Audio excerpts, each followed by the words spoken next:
Hi guys, it's GM the Life Coach.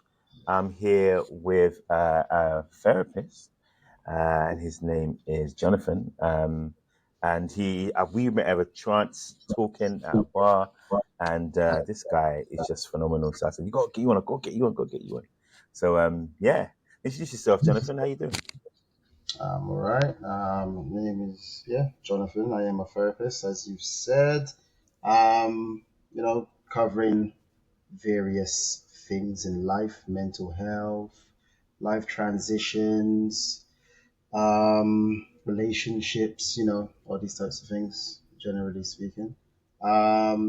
Just be here, have a nice little discussion, see what we get into. All right, cool, cool, cool. So so what is your clientele base? Because I know people are interested in what your clientele base is. Um, I have a range, to be honest with you. So it ranges from about early 20s up till about late 50s, to be honest with you. Mm-hmm. A mix of male and female, mostly male. I'll probably say it's probably like a 70-30 split, if Mm-hmm. you like. Yeah. Yeah. Good balance of male and females. And a lot of young black men, which was kind of surprising. It's kind of, Yeah. but maybe it shouldn't be so surprising. So I heard the younger generations a lot into mental health and stuff these days. So a lot of young Yeah. black coming in. Yeah, man. All right. So in terms of these men coming to see you, what are their hang-ups, you think? What's their majority of the things that they're worried about or is on their minds?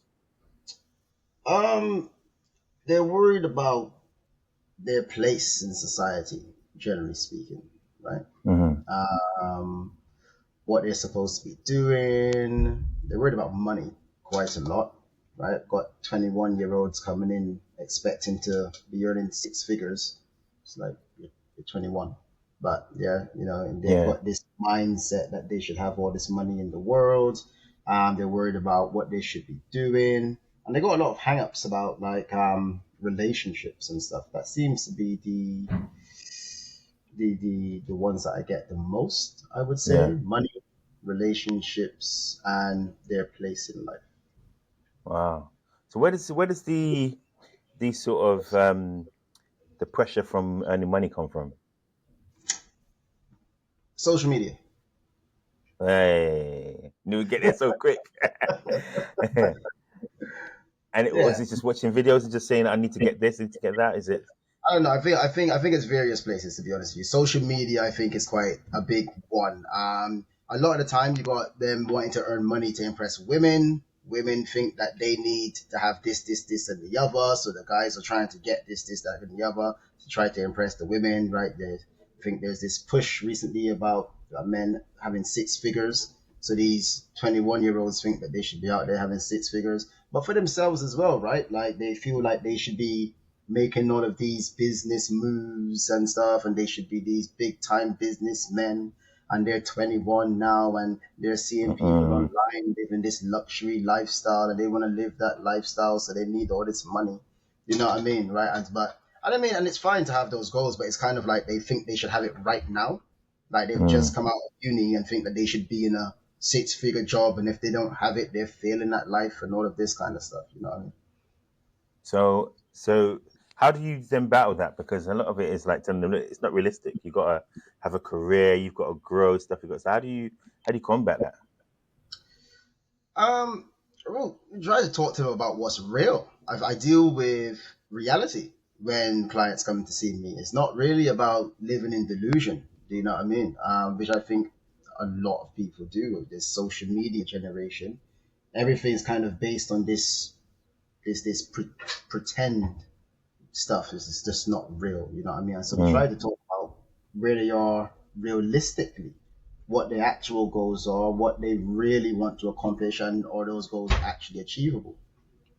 You know what I mean? yeah, yeah, yeah, Yeah. yeah, yeah. Wow. So are they finding like it's pressure in relationships as well to earn these six figures, or is it just social media that's putting the I pressure on? Ones that I've seen, like it's not really coming from the girls that they are seeing themselves. Right. If they have girlfriends, it's not really coming from their girlfriends. Usually the ones that are feeling pressure to earn lots of money, they're single. Mm-hmm. And so it's coming from this idea that they've got that they need lots of money in order to impress girls. So that's the social media side, right? That's what you see everywhere, right? When they talk about six figures, six pack, and 6 foot, or whatever, this Mm. 6 that they got going on, whatever.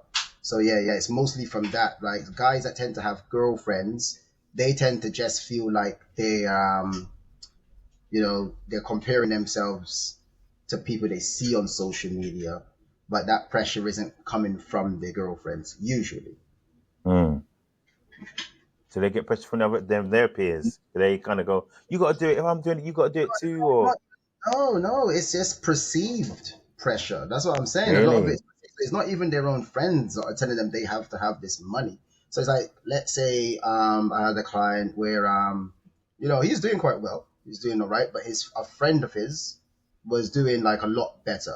And so because this friend was doing so much better, he thought he was failing, right? But his friend came from a different part of life. He came from a wealthy family, just anyway, the friend, like my client didn't come from as good as a family, as good as a background. So, he started from a lower position in life financially, essentially, right? So he's working his way up in a different way. He's walking a different path than this other guy who's come from a rich family. He's got these connections with his rich family. So, he's got a different start. And so he's Mm. comparing himself to that guy, thinking that he's failing. He's like, no, you're just walking a different path.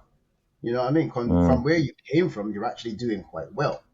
But because he's not where his friend is at, he thinks he's failing. So you get a lot of that. And it's not that the friend is telling him that he's failing or anything like that. It's just that I'm not there, so it means I must be a failure. You know what I'm saying? Yeah. Yeah. So have you dealt with any parents who have kind of had kids that have those kind of hang-ups?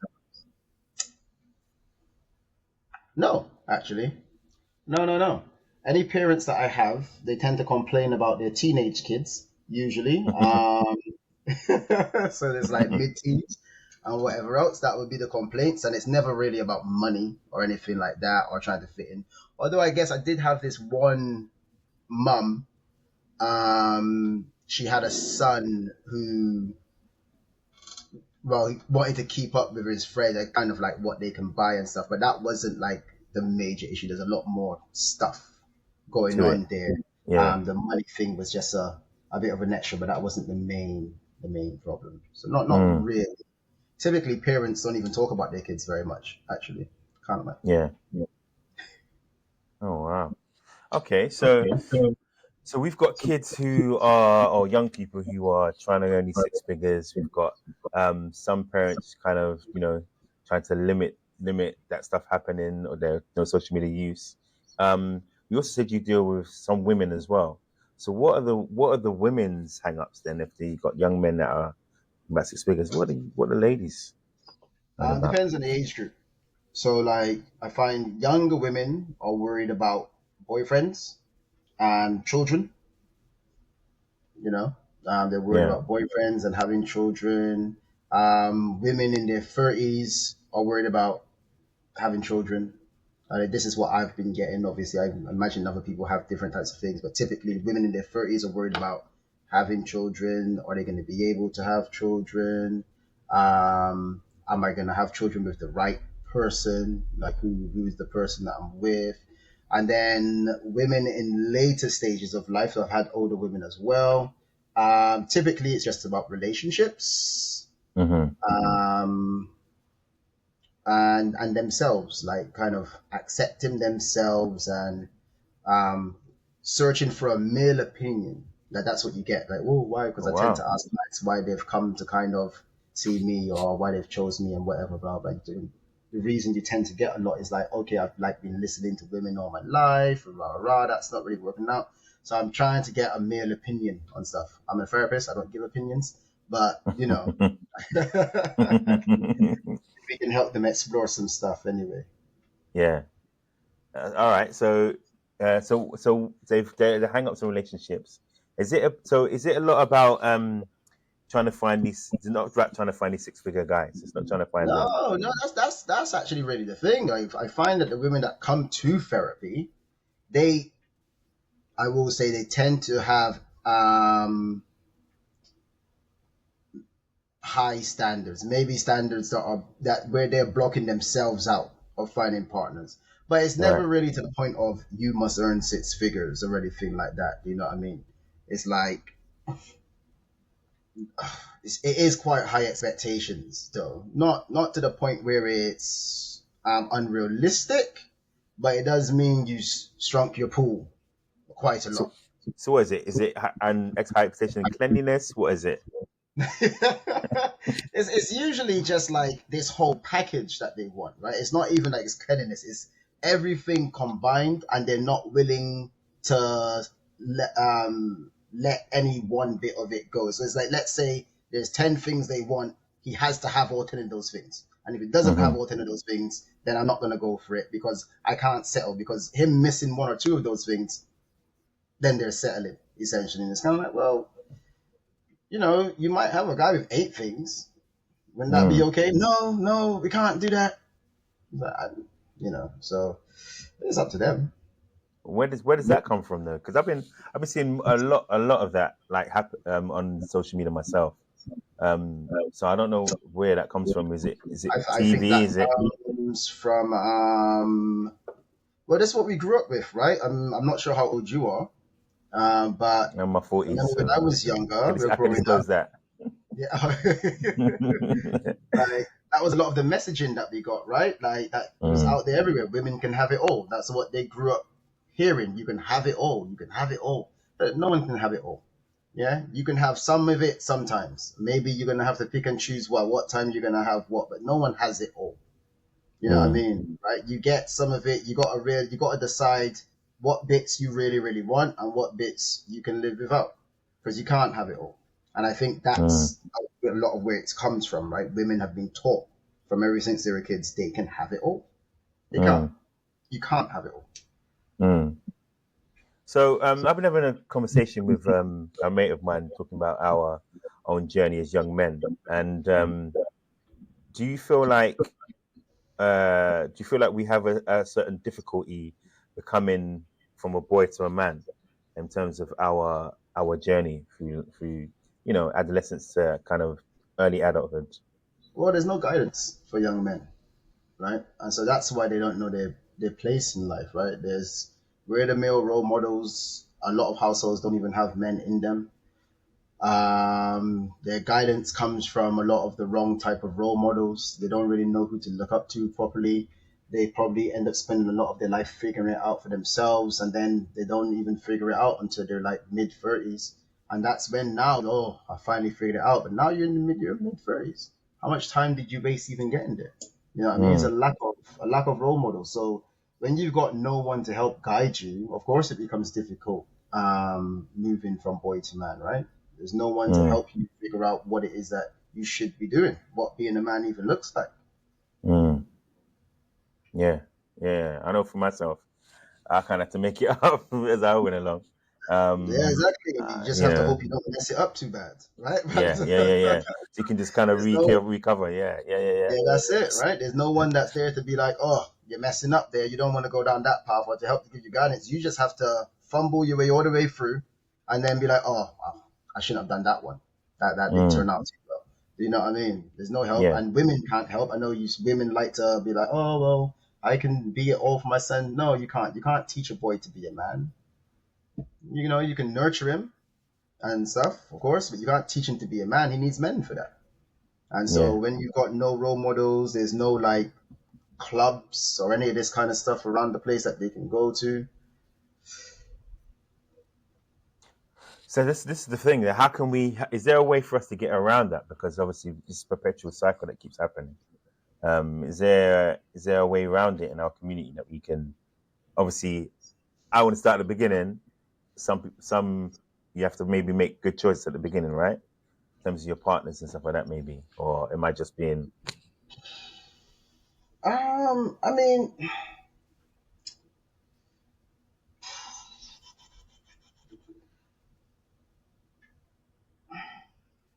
I suppose, but it's a community thing, isn't it? Right? It's a community thing. Before, you'd have people in the community that could set you straight when you've messed up. So even if you, let's say you have a man in the home, but he's not present, there's other men in the community that can hold you accountable, right? So Yeah, true. if you want to kind of start back from the beginning, you have to restructure the community. So you have a community with men and women who are able to work together, right? So that's the first step. Having a community of men and women who can work together. It's not about one-upmanship and who's better than who. It's actually trying to pull together and both sides offering what they can, right? Mm, yeah, yeah.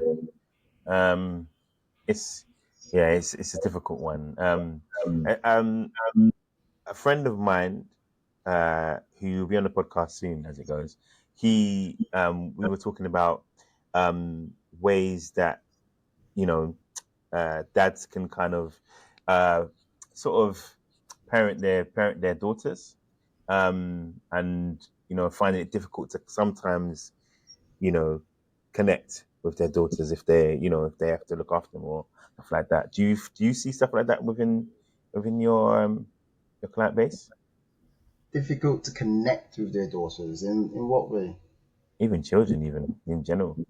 Just Just in terms of like having to be able to be feminine with their daughters, like having to, you know, uh, they might want to talk about, I don't know, doing nails and stuff like that. Guys got kind of connect on that level. You ever see anything like that? no, like I said, most of my clients don't really come in and talk about children, um, Right. like that. So I haven't really had much of that. But I am like, why would the guy have issues with connecting with their children? I mean, all you have to do is kind of show that you're there and you're interested in what they're talking about. Mm, mm. Like, do you know what I mean? Right? Like, Yeah. the feminine one, she's talking about nails, and you're just going to be a present father. You don't have to be into doing your nails. You're just showing that you're interested in what she's talking about. Yeah, Right? You know, yeah, yeah, you know what I mean? You're yeah. present and interested. Yeah. Mm, yeah. And that basically heals everybody, right? Or Well, I mean, starts to that's heal. what children essentially want. They want present parents, right? They want parents that are there with them, that they have experiences with, that show that they're interested in them, Mm, yeah, and yeah, boundaries. They want boundaries too. yeah.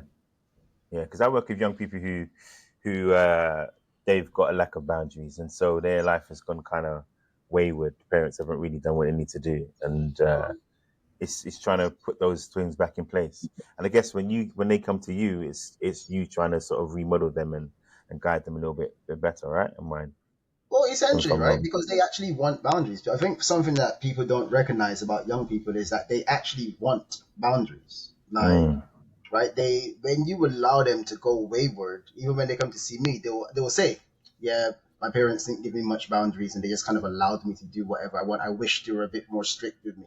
Like, they want boundaries, but it's also their job to push their limits, because the teenage years, especially, they're trying to figure themselves out and find themselves. mm, So their mm, job is to test boundaries so they can figure themselves out. If they have no boundaries, they're going to do basically everything that they can mm, do, right? It's for you to have boundaries in place and you to have a level of guidance to help to kind of keep them from not pushing too far, essentially. yeah. Okay. Cool. I was thinking when you was talking, and I had something flash through my mind. I mean, it's at the beginning. Well, we didn't do any accolades and stuff like that. So tell the people. That's why I saw your face when I said it earlier, and I didn't want to put you on it.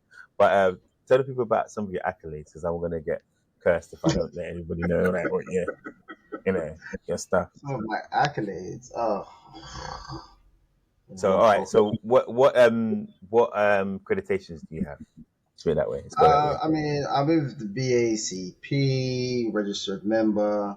Um, I've worked witness services with like witnesses. You know, like people before they go and testify and stuff. You kind Yeah. of work with them before they go and do that stuff. Um, But I mean, like therapy is really what I'm doing, right? I'm registered. I could become accredited. I don't really want to because it's a bit of a tax on therapists. A lot of people don't know that. Right? You have to Oh, do pay your explain, do explain, inscription please, do money. explain. We like the real stuff. We like the real stuff from this show. Come on, real stuff. Come on. A lot of the so you know you've got the governing bodies like for anyway I've heard this for like most accreditations apparently anyway, right? You got the governing bodies you sign up to that you kind of make sure you're following their guidelines and you're working safely and all that kind of stuff, so you get accreditation for them, right? But it's just another kind of tax that you have to do, right? Because Mm-hmm. you have to have all these things that you're doing and you're paying for this. Like you got to get CPD, which is like continued personal development, which I do anyway, but they want you to have like this definite amount of it that you have to have, and like all these extra things that you have to be paying for in order for them to say, yeah, you're accredited, right? Like Mm. I've known people who've been working for like in the job for like 20 plus years and stuff and have refused to get accredited because it's Oh, just, wow.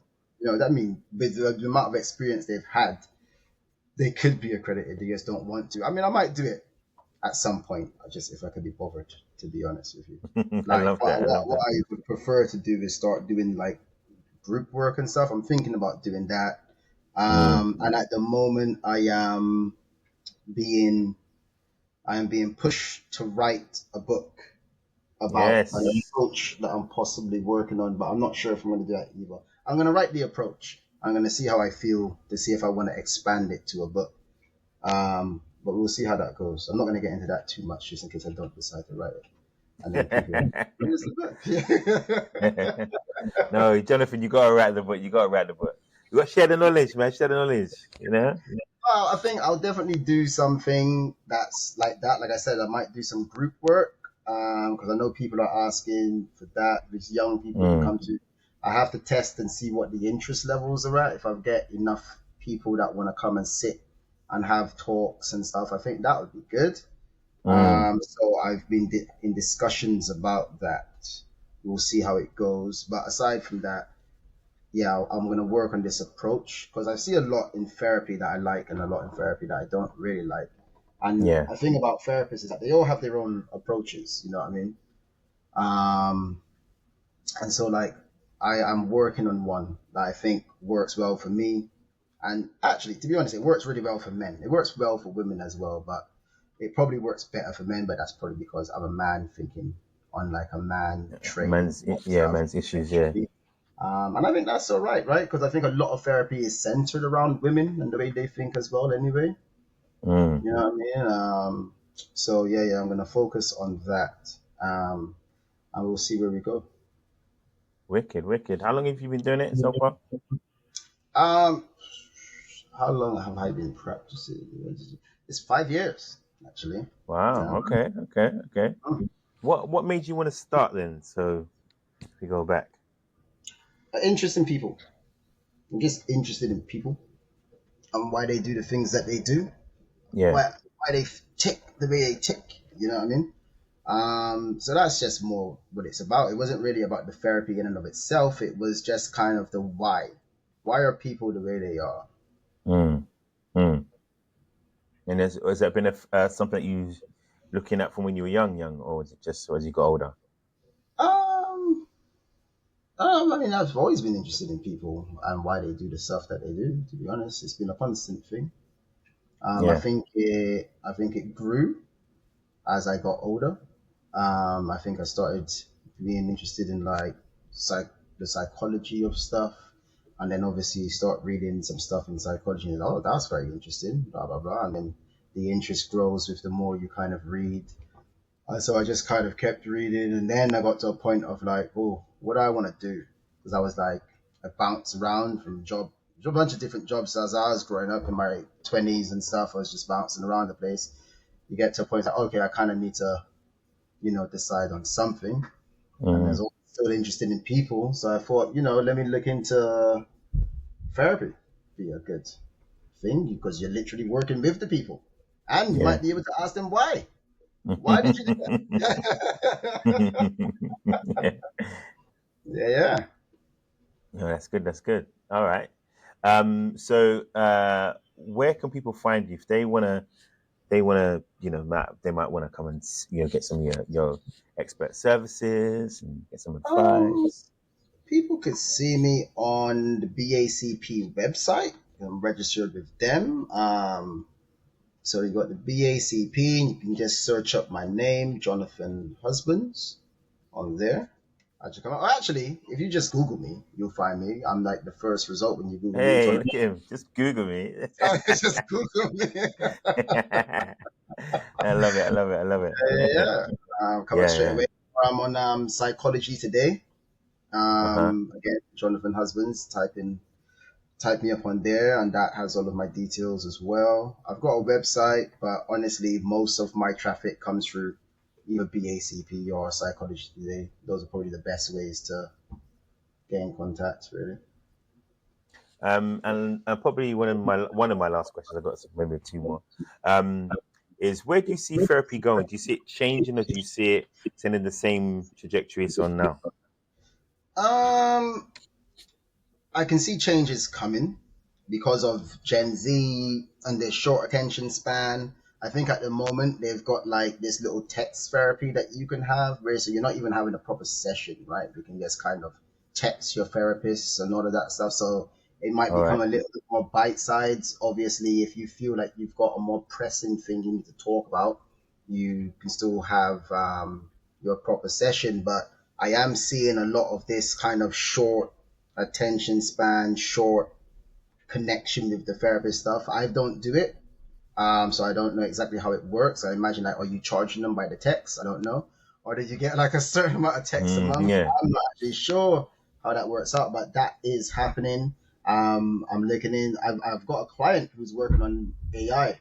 He's talking about AI in medicine and stuff, right? And so from what I can see, that could be moving into the therapy world as well. I don't know how effective that will be because I think Yeah. AI is going to have to be it's going to be given guidelines that it must follow essentially, right?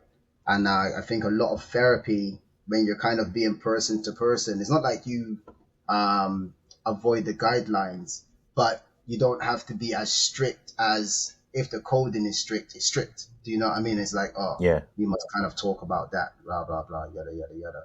Like, and so there's some stuff that you can kind of talk about in therapy where it's like, okay, we can just be more open and we can talk about this. Whereas I don't know, with the AI be like, nope, I need to call this up. We need to inform someone something's going on. Do you know what I mean? Yeah. It's like, or Yeah. is it gonna know? But yeah, yeah, AI is coming. You've got this very kind of text, short attention span thing that's coming. Gen Z is very, very into mental health. So they're like, Explain to people the Gen Z. Some people haven't really don't know what Gen Z is. oh, Gen Z, right? Just our different generations, right? So it's Gen Z. I think where are they positioned? Like the 2000s babies, if you Early like. 2000s, isn't it? Yeah, early 2000s, Those right? babies. I think the 2005. oldest ones in Gen Z would probably be about what 20, 21, Mm, 22, around that yeah. age range. Yeah. Essentially, it would be Gen Z. Yeah, yeah. So their group, they're very into like mental health, and so like therapy and all that kind of stuff. They're very much about it. So there's gonna be a bit of an explosion for them. I find millennials are quite into it as well. Um, and so there's a lot of this big mental health push. To be honest, I think some of it is a bit excessive. Like some stuff isn't necessarily something you need a therapist for. Mm, But it's not a negative thing that mental health is, people are taking note on how important it is. mm. Yeah. Yeah, wicked, wicked. Are you going to use any of those services you were talking about before? You can use any AI in yours, or any short-based tech stuff, or you can use any of that? I might be open to the tech stuff. I don't Mm, mind that. Like, I think that's okay. And I think I'm a bit fine with that anyway. Like, people talk via text and all that kind of stuff. If they want to kind of text and like, oh, blah blah blah, I guess it's just about as long as it's within certain time frames. Because I don't want someone texting me at 3 in the morning. Like, I mm, need some help. Right? You know mm. what I mean? But Yeah, yeah, yeah, yeah. yeah. Hey, and you drop a text, and then maybe that's a quicker thing because you just need um You need someone to reiterate stuff you went over, or maybe you just want a little vent thing, or because I offer like phone calls already anyway, so they can send me a text or something to ask if I've got some time, if they want a phone call, and then we can have a short phone call. I guess you just be basically moving that onto like a text or a voice note or something instead, right? Yeah. So yeah, I think that's fine. AI, I don't know how I would use an AI because as a secretary, book appointments. Yeah. They're taking over the world there, AI, I tell you that. People striking and all sorts. Yeah, yeah, yeah, yeah. We're coming for your job, Jennifer. We're coming for your job. They probably are. They probably are. Mhm. Oh my Yeah. goodness. All right. Okay. All right. Can I just ask, are you up for coming on the show again? With some more Um, bits and pieces? yeah, I mean, depends on the days and times. As long as I'm free, should be all right. Wicked, wicked. I'll hopefully some of the watchers can ask some questions and maybe you can ask some of their questions for them and you come on. Yeah, could be our resident therapist. Therapist. All right. All Yeah. right, all right. Okay, all right. So we're gonna call it there. So this is GM the Life Coach with Jonathan Husbands, who is on the BACP board, and you can find him. We just Google his name. Um, but listen, thank you so much for being part of this. Thank you so much. I know it's our first time, so yeah, really, really good. And yeah, say bye, man. See you all. Thanks for having me. I love how calm he's so calm, mission. I love it, love it. All right, man. All right, take care. I'll stay on, but we'll start off. All right, cool. All right. Cool. Yeah. Cool.